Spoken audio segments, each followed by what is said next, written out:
बघा, सरकारतर्फे घरकुल योजनेच्या अनुदानात मोठी वाढ झाली। याच्याबद्दल महत्त्वाची अशी अपडेट आली आहे, ते आपण आज बघणार आहोत। काय आहे याबद्दलचा नवीन जी.आर ते आपण बघणार आहोत। तर घरकुल योजनेच्या अनुदानासाठी मोठी वाढ झाली आहे, याबाबत सरकारचा नवीन जी.आर हा निघालेला आहे।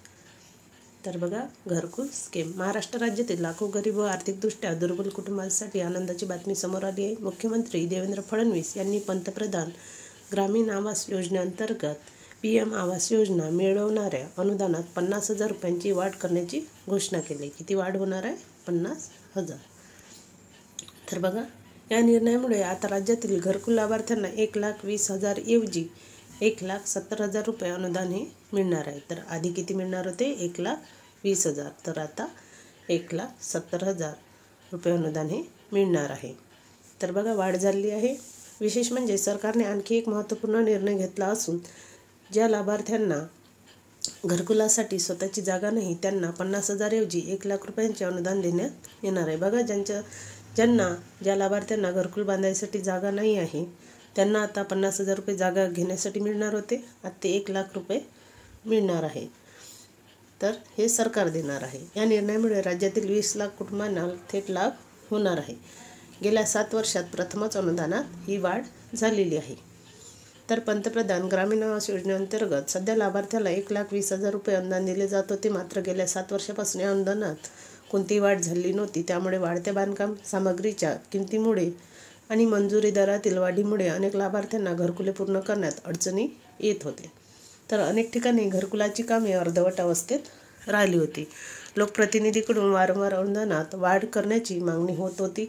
या पार्श्वभूमीवर मुख्यमंत्री फडणवीस यांनी अनुदानात 50,000 रुपयांची वाढ करण्याचा निर्णय हा घेतलेला आहे। म्हणजे निर्णय हा झाला आहे। तर 50,000 एक्स्ट्रा हे मिळणार आहे। तर ग्रामविकास मंत्री जयकुमार गोरे यांनी सांगितले की या योजनेअंतर्गत सध्याच्या 1,20,000 ऐवजी आता 1,70,000 रुपये अनुदान हे दिले जाणार आहे। 2.10 लाख रुपयापर्यंत करण्याची तरतूद आहे आवास योजना अनुदानात वाढ। तर सरकारने ही वाढ दर्शवली। आगामी अर्थसंकल्पात यासाठी आवश्यक तरतुदीही केली जाणार आहे। केंद्र सरकारच्या पंतप्रधान ग्रामीण आवास योजनेअंतर्गत महाराष्ट्राला 20 लाख घरांचे उद्दिष्ट मिळाले आहे। ही योजना देशातील सर्वात मोठ्या गृहनिर्माण योजनांपैकी एक आहे। मागील 45 दिवसात 100% घरांना मान्यता देण्यात आली असून त्यापैकी जवळपास 10,34,000। बघा, ग्रामविकास जयकुमार गोरे यांनी स्पष्ट केले आहे की या प्रक्रियेतील वर्षभरात 20 लाख घरकुलांचे उद्दिष्ट त्यांना पूर्ण करायचे आहे आणि ते त्यांचे ध्येय आहे। त्यांनी पहिला हप्ता जमा केला आहे। तर घरकुल योजनेतील 4 टप्पे बघा। पंतप्रधान आवास योजनेअंतर्गत घरकुलांचे अनुदान हे 4 टप्प्यात लाभार्थ्यांना दिले जाते। पहिला हप्ता हा पायाभरणीसाठी, दुसरा हप्ता भिंती बांधल्यानंतर, तिसरा हप्ता छत बांधल्यानंतर आणि चौथा हप्ता घर पूर्ण झाल्यानंतर दिला जातो। तर राज्य सरकारने केलेल्या वाढीनंतर आता प्रत्येक टप्प्यात मिळणाऱ्या अनुदानातही वाढ होणार आहे। तर योजनेतील पात्रता निकष, तर प्रधानमंत्री आवास योजनेअंतर्गत लाभ मिळवण्यासाठी अनेक निकष ठरवून देण्यात आले आहे। लाभार्थी हा BPL म्हणजे दारिद्र्य रेषेखालील असावा म्हणजे आवश्यक आहे, त्यात नाव असणे। त्याचबरोबर ज्या कुटुंबाकडे कच्चे घर आहे किंवा घरच नाही अशा कुटुंबांना प्राधान्य दिले जाते। या योजनेत विधवा, अपंग, दलित, आदिवासी आणि अल्पसंख्याक कुटुंबांना प्राधान्य दिले जाते। तर राज्यातील तालुकानिहाय निर्णय, तर महाराष्ट्र सरकारने प्रत्येक जिल्ह्यातील तालुक्यासाठी घरकुलाचे उद्दिष्ट निश्चित केले आहे।